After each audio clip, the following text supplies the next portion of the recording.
Ngakak, Partai Umat tidak dilirik orang. Bani Yani, serukan people power via medsos.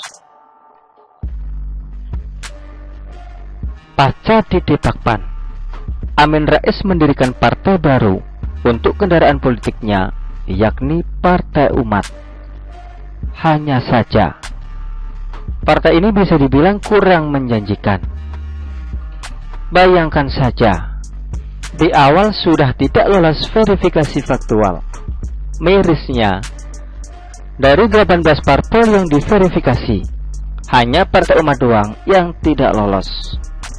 Menurut KPU sih, partai tersebut dinyatakan tidak memenuhi syarat di 2 provinsi, yakni NTT dan Sulawesi Utara. Padahal, parpol harus dinyatakan memenuhi syarat di seluruh provinsi di Indonesia agar bisa ikut pemilu. Hingga Partai Umat mengajukan keberatan. Dan berkat kebijakan KPU, partai berwarna hitam itu akhirnya diloloskan juga sebagai peserta pemilu tahun 2024. Padahal sebelumnya, kader PAN sudah ngakak guling-guling melihat Partai Umat dinyatakan tidak lolos sebagai peserta pemilu. Semestinya partai idaman protes dengan perlakuan istimewa terhadap Partai Umat itu. Pasalnya, partai besutan Rhoma Irama tersebut pada tahun 2018 silam juga dinyatakan tidak lolos verifikasi faktual, dan tidak ada kebijakan KPU untuk meloloskannya sebagai peserta pemilu tahun 2019. Hanya saja ini pula masalahnya Partai Umat. Bukannya berpendapat saat diberi kesempatan untuk jadi peserta pemilu tahun 2024. Kadernya malah bikin masalah melulu. Seperti saat partai itu menyelenggarakan Rakernas pada Februari tahun 2023 silam. Terjadi pelecehan seksual terhadap wartawan, plus 11 HP hilang. Jelas kejadian ini merusak citra Partai Umat dan mengungkapkan ke publik bagaimana Partai Umat sebenarnya. Karena selama ini tidak ada satupun di Rakernas partai yang sampai ada kehilangan HP hingga 11 unit.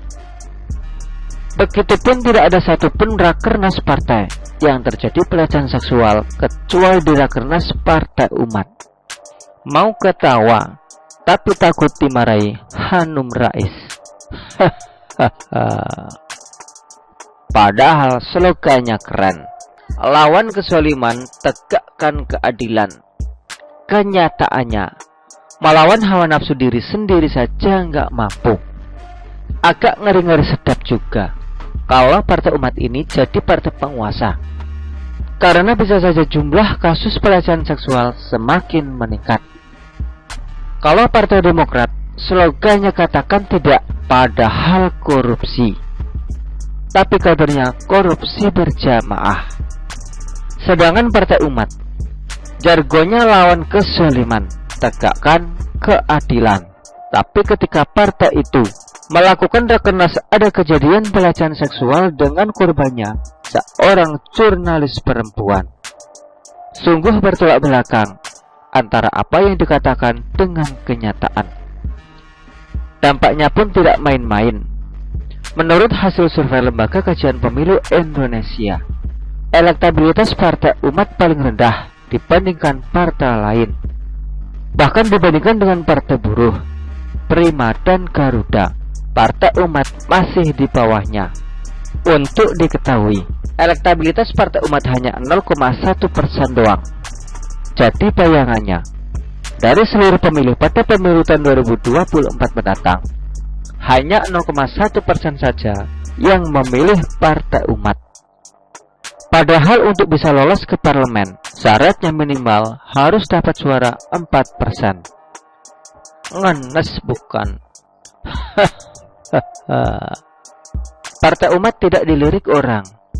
Inilah yang kemudian membuat wakil ketua umum partai itu, Bani Yani, panik. Hingga dia seperti tanpa bersalah menyuarakan people power.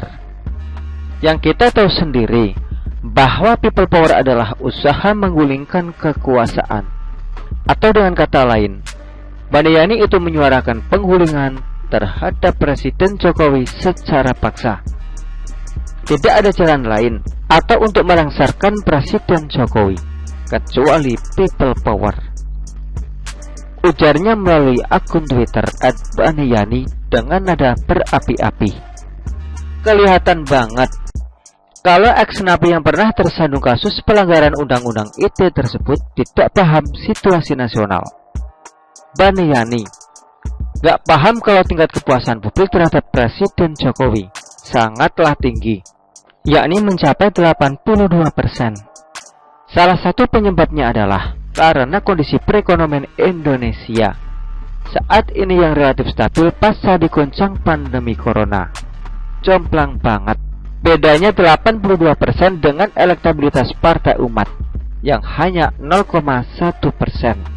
Jadi, selain gak paham peta perpolitikan nasional, Bandayani juga gak ngukur diri sendiri dan partainya.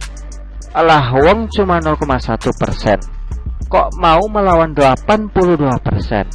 Kan gak lucu itu namanya. Itulah resiko kalau kebanyakan jualan agama untuk kepentingan politik, pikirannya jadi gak normal lagi. Ujung-ujungnya ikut junjungan atau Amin Rais, jadi gelandangan politik. Power cuma seupil, tapi nafsu segede gaban. Itulah Bandayani si tukang bacot.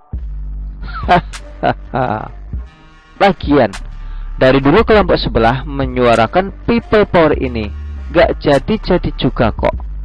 Mending lu Bandayani boci aja deh alias bobok siang daripada melakukan people power, karena antar masuk penjara lagi tersandung kasus makar. Anak dan istrimu pula yang repot. Begitulah kura-kura. Artikel ini diambil oleh Siwan.com dan ditulis oleh Ferry Patli. Bagaimana menurut Anda?